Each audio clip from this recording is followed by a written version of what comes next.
Well, the 2nd District of Virginia is one of the districts Republicans need to flip to take the House back.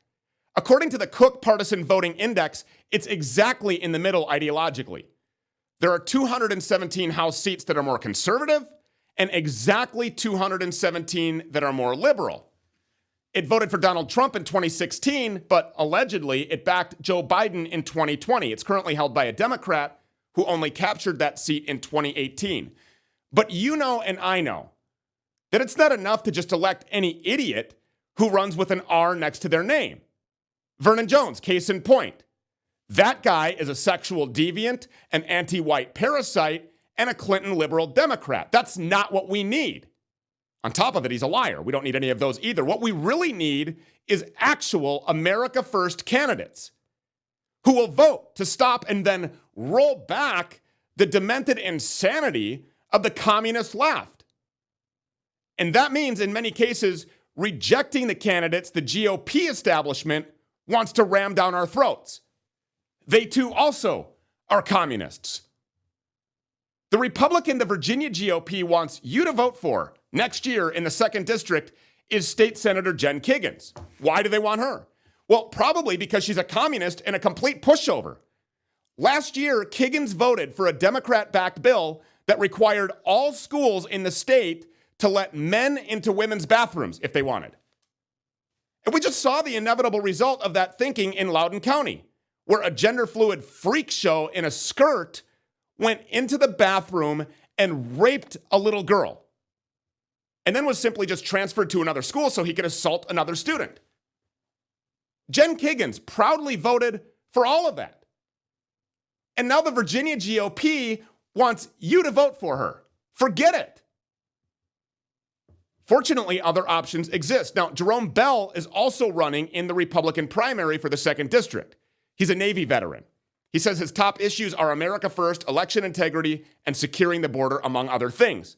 He says the representative that he wants to most emulate is Paul Gosar, which is a nice start. And Bell joins us now. Jarome, thank you so much for being here. So, Jarome, it's really easy for Fox News to point a finger at Democrats and to propagandize the public into believing that we have this two-party system and that somehow electing more Republicans is going to fix things. Just all of them, just all Republicans. But it seems to me that most of these GOP-backed incumbents and candidates are worse in a lot of ways. Do you agree? Hey, first of all, thanks for having me again, Stu. I do agree. At least we know what the Democrats stand for and where they stand when they run. You know, when these rhinos, and I call them rhinos, and these fake MAGA candidates that the GOP put up in our faces, like my, opponent, Jen Kiggans, they trick you. They try to run as moderates. They try to run as conservatives, but they're nothing but really radical leftists disguised as Republicans, And, in the bill that you mentioned, that's the SB 868 bill here in Virginia that they passed. That was the most robust and sweeping LGBTQ legislation in the nation. And it started here in Virginia. And my opponent voted for that. It's called the Virginia Values Act. And it does much more than just allow men to go in girls' bathroom because of their discrimination.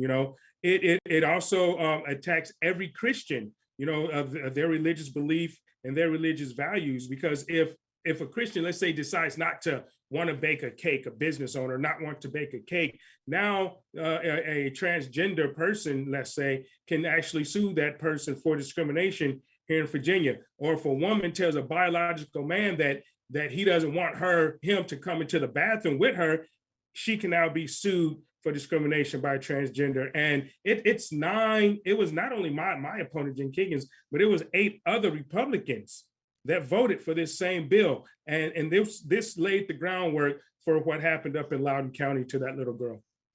Hollywood politicians. It's like they've issued a pro wrestling edict into American policy and lawmaking.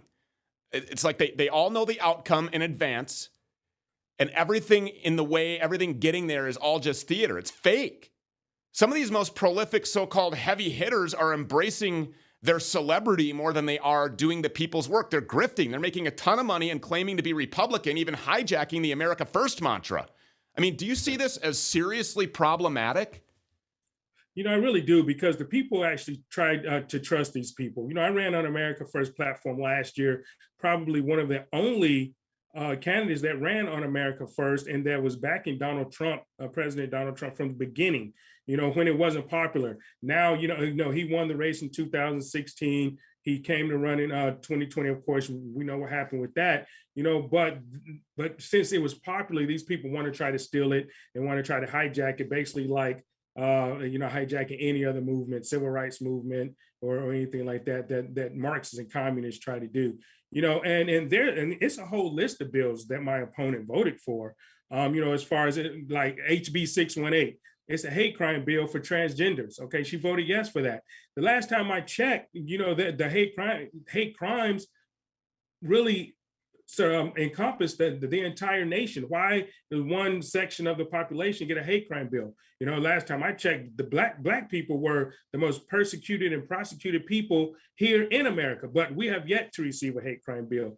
HB 657, it authorizes the replacement of birth certificates for transgender individuals. And they don't really even have to show proof that they completed surgery to do that. Okay, she voted yes on that. HB 623, it repeals the same-sex marriage ban, and it also amends state gender neutral terms. So like husband and wife is changed to spouse, things like that. They take away he, she, her and him, like that. She voted yes for that. And here's a couple other bills that I find really, really upsetting to me, and it has to do with minors. HB 386, it prohibited state funding for conversion therapy on minors. Okay, it made it illegal for the state to fund conversion therapy on minors. Okay, she voted no on that.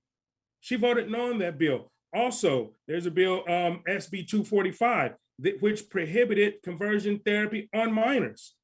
She voted no on that. So these bills, she voted with the radical leftists, all the LGBTQ bills, I think except one, that the General Assembly, the Governor Blackface Northam, and the Democrats put up on the table, and she let them walk scot-free with it.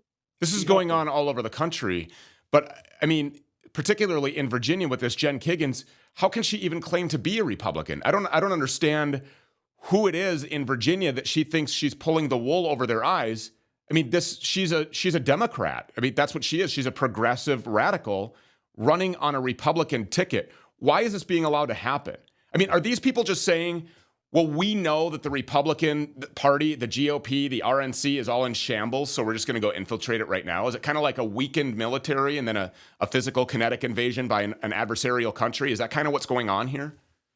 I think it's just that the people are sleeping. People don't know. Because people here, what I come to find out, they vote for who they like. Oh, they're waking up. They don't. They don't vet them. I guess. And so now with her running for Congress, no one actually went back and looked at her state voting record. Well, I went back and looked at it because she happened to be my state senator. I wanted to go back and look and see what she voted on.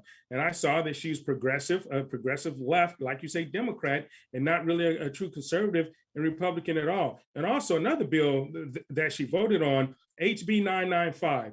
And you've heard this, they talk about San Francisco, how they increased the threshold amount of money taken before it could become a felony. I think in San Francisco it's $1,000. Well, guess what?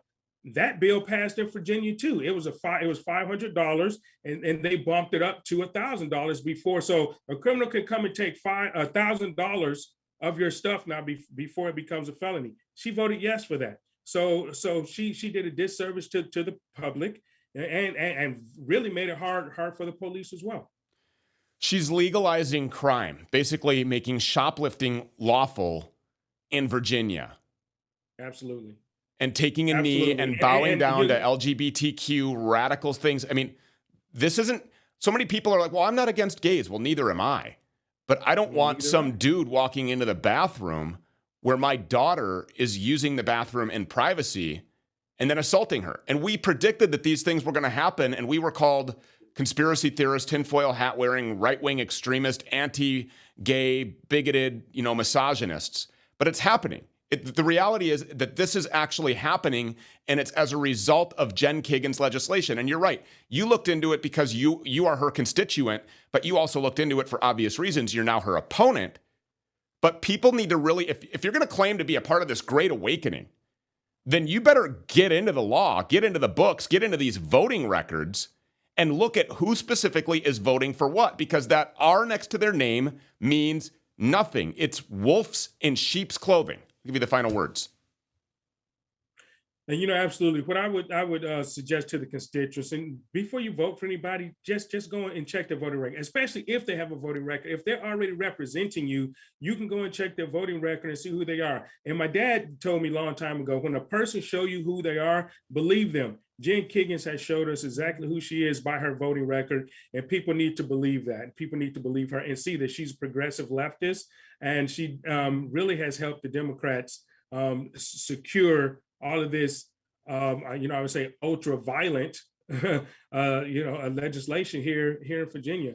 And I'm really calling out on some of these other candidates and some of these other people that's holding office around the nation. Like Marjorie Taylor Greene. I like her. She speaks a good game. We reached out to her to support the America First candidate here in Virginia, and we have yet to hear from her. So I'm waiting to hear from Marjorie Taylor Greene, to actually come out and endorse the America First candidate, the MAGA candidate, the candidate who's going to put America first, like she preaches every single day. So we're waiting to hear from our representatives across the nation for that too. Yeah.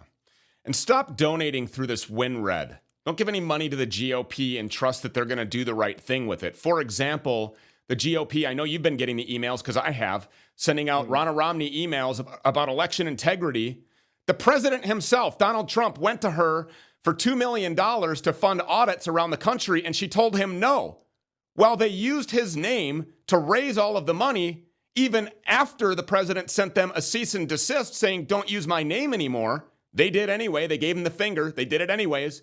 Then he goes and asks them for $2 million of the, 19 million some odd dollars that was raised in the name of election integrity. And they said, no, that's not what that money was raised for. Unbelievable. Yeah, give directly to the candidate. If you want to support somebody like Jarome Bell, which I suggest that you do, go to JeromeBellForCongress.com. Go directly to the candidate. JeromeBellForCongress.com. You were saying one more thing. I'm running out of time here. Go ahead. Yeah, I was just saying it's J-A. You spell it JAROMEBELL for Congress.com. And definitely do that. And you'll see that my campaign, it comes straight to the campaign. We don't use WinRed like my opponent. And there it is right there on the screen, JeromeBellForCongress.com. Jarome Bell, thank you so much for being here. We appreciate it. Thanks, Stu. Thanks for having me.